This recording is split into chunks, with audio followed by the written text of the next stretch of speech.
Bonjour, bienvenue sur le Seigneur des Arceaux. On va parler basket avec la reprise de la NBA. C'est la preview de la conférence Ouest avec la division Northwest. C'est dans cette division qu'il y a eu le nouveau champion, en l'occurrence les Denver Nuggets qui ont remporté leur premier titre. Et on va faire un tour d'horizon des différentes équipes pour voir peut-être ce qui nous attend pour cette saison. Alors l'an dernier c'était une division plutôt moyenne puisque sur 82 matchs, Denver en avait remporté 53.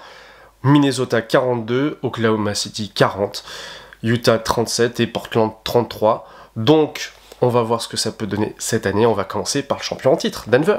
Créé en 76, les Denver Nuggets ont réussi à décrocher leur premier trophée Larry O'Brien en allant au bout d'une campagne de playoffs remarquable. Ils ont battu successivement les Timberwolves de Minnesota 4-1. Ensuite, ils ont remporté leur série face aux Phoenix Suns 4-2, 4-0 contre les Lakers de LeBron James et Anthony Davis, et enfin 4-1 en finale face au Miami Heat, très méritant mais assez limité puisque Denver a fourni un jeu assez exceptionnel en termes de circulation de balles avec un maestro très atypique, Nikola Jokic, pivot de plus de 2m12 est capable de distribuer le ballon à volonté de tirer externe jusqu'à dégoûter les meilleurs défenseurs et faire jouer ses coéquipiers comme Aaron Gordon à l'intérieur, Michael Porter Jr. au tir à 3 points notamment, et puis on a eu aussi un bel alignement des planètes puisque le meneur canadien Jamal Murray s'est vraiment très bien débrouillé après être revenu de blessure. C'est une équipe qui a misé sur la continuité avec le coach Mike Malone, qui a construit son succès année après année. Alors depuis 2017-2018, cette franchise elle est au-dessus des 50% de victoires, donc elle remporte au moins 46 matchs dans l'année. Je pense que cette année, ça va être la même chose. Peut-être qu'il y aura un petit effet de tassement en termes de résultats, mais on sera vraiment pas loin des 50 victoires, voire plus.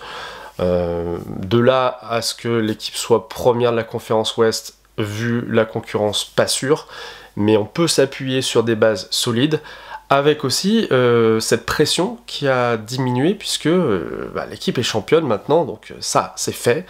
En revanche, je pense qu'ils ont envie d'aller plus loin, ils ont envie d'aller chercher un peu plus de respect quand la saison NBA est présentée et que on met en avant Stephen Curry, LeBron James, Jason Tatum et pas le champion en titre. Je pense que c'est des petits détails qui montrent que cette équipe-là a encore un petit peu de performance à aligner pour pouvoir être complètement respectée. En tout cas, les amateurs de basket se sont régalés en regardant Denver et ça devrait continuer.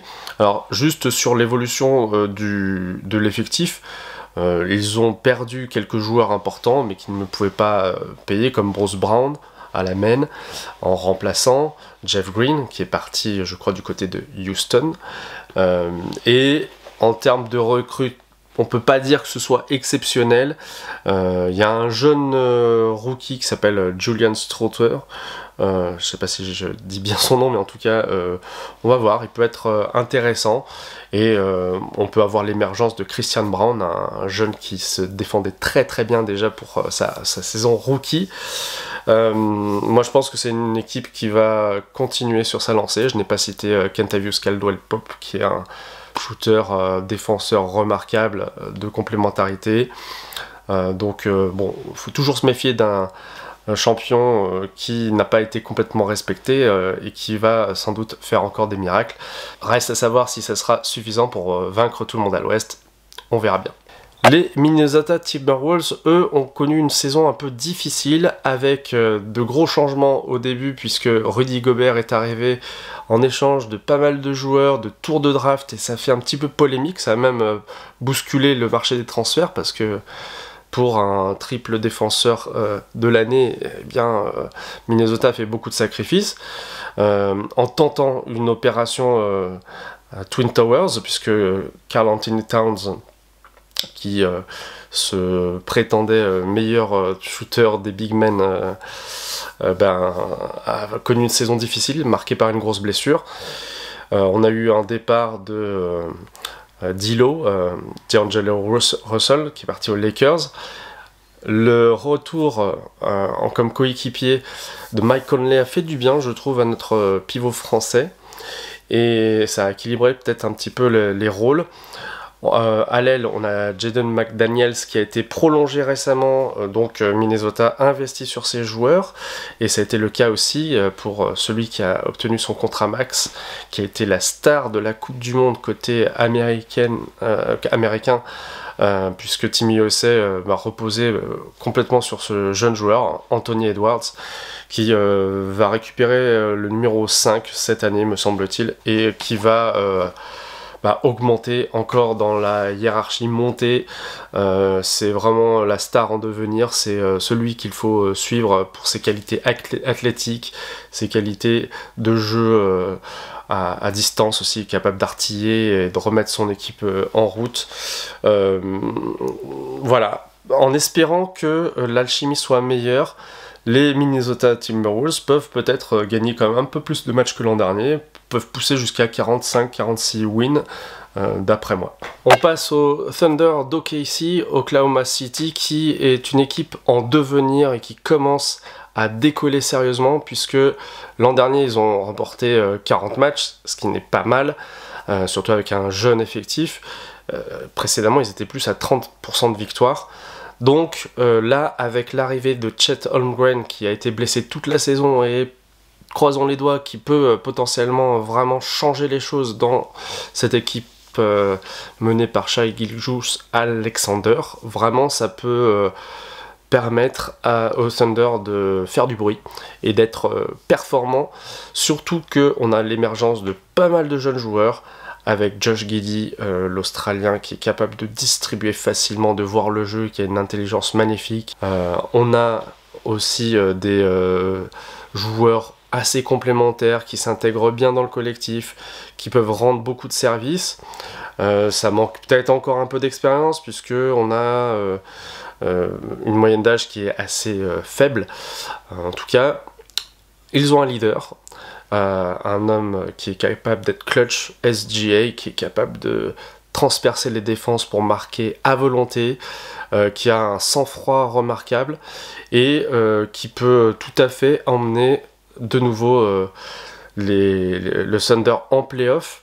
Alors la lutte sera ardue, donc moi je suis pas convaincu qu'il puisse vraiment y arriver, mais en tout cas accrocher le play-in, moi ça me semble le minimum pour une équipe quand même qui se façonne et qui a recruté aussi un ancien MVP de l'Euroleague, Vasilije Micic, qui est un meneur vraiment très doué. Reste à savoir s'il va bien pouvoir s'adapter à la NBA. Puis on a notre français Ousmane Dieng qui a présenté de jolies dispositions en pré-saison. Donc à voir, on a du Davis Bertans sur le banc, qui a joué avec la Lettonie de Villaintour en français. Donc une équipe à surveiller, peut-être encore un peu tendre sur les postes 4 je dirais, mais ils vont gagner des matchs, ça c'est sûr.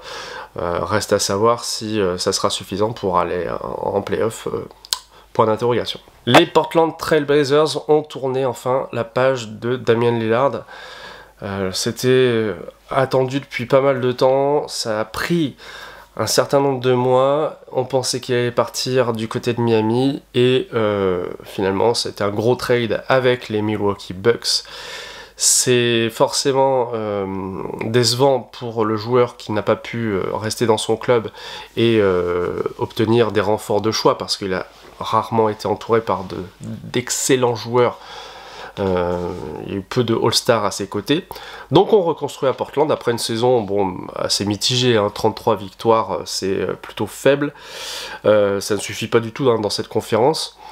Même s'il y a de jeunes joueurs qui commencent à arriver, comme Shaedon Sharpe, qui était un pari en tant que rookie et qui finalement a plutôt bien fait l'affaire, et qui va à mon avis progresser grâce à ses qualités athlétiques, mais aussi son sens du jeu de façon générale. On a Jeremy Grant, on a reçu en échange de Lillard par l'intermédiaire des Suns un pivot DeAndre Ayton qui peut faire énormément de bien. Est-ce qu'on a vu un pivot comme celui-ci depuis pas mal d'années comme ça à Portland, non. C'est vraiment, à mon avis, un environnement dans lequel il peut s'éclater. Il a l'air très heureux d'être dans cette nouvelle franchise.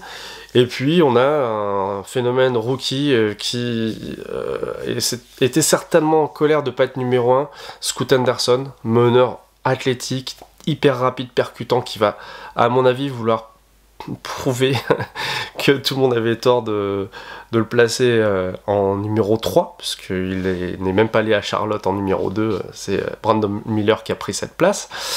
Et puis il sera sur la ligne extérieure avec Anthony Simons qui a pris son envol ces 2-3 dernières saisons, là où avant on avait CJ McCollum.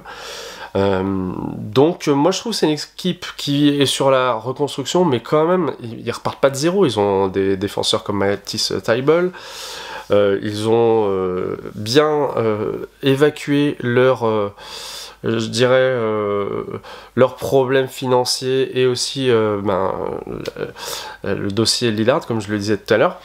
Et ils vont recruter aussi en rookie Chris Murray, qui est le frère de Keegan Murray, qui a fait une magnifique saison à Sacramento. Et puis un Français, Ryan Rupert, le fils du regretté Thierry Rupert, qui a joué en France en tant qu'international. Et donc Ryan, qui a fait son expérience en Océanie pour se préparer au monde pro, a été drafté, reste à savoir ce que ça va donner. Bon, c'est peut-être un peu anecdotique, mais c'est toujours une bonne raison de suivre les Blazers quand on a un joueur français qui marche peut-être dans les pas de Nicolas Batum, on ne sait pas, on verra bien. Bon, mais pour moi, c'est quand même insuffisant pour faire les playoffs et il faudra sans doute patienter un petit peu, même si ça sera sûrement une équipe assez agréable à voir et il y aura sûrement des actions spectaculaires dans les top 10 de la part des Blazers. On passe au Utah Jazz qui a remporté 37 matchs l'an dernier. Ils étaient d'ailleurs bien partis au départ. On pensait qu'ils allaient tanker pour avoir le maximum de défaites et décrocher un super joueur à la draft. Ça s'est pas passé comme ça. Ils se sont plutôt bien battus autour d'un All-Star, Lauri Markkanen, vraiment incroyable dans son rôle de d'ailier fort, vraiment polyvalent, 25 points, 8 rebonds, 2 passes, il tire à 40% de loin, donc un joueur qui s'est révélé après son passage à Chicago et puis à Cleveland. Il était entouré de joueurs comme Jordan Clarkson, je pense aussi à Kelly Olynyk qu'on a vu au Canada contre la France, hein, un joueur qui peut faire mal à certaines équipes.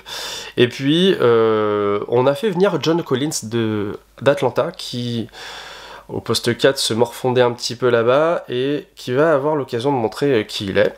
Et puis il y a une belle émergence de Walker Kessler, un pivot qui prenait la place quelque part de Rudy Gobert, qui a vraiment pas mal assuré pour sa première saison. Il était dans les meilleurs rookies de sa QV, alors que c'était loin d'être le plus haut classé.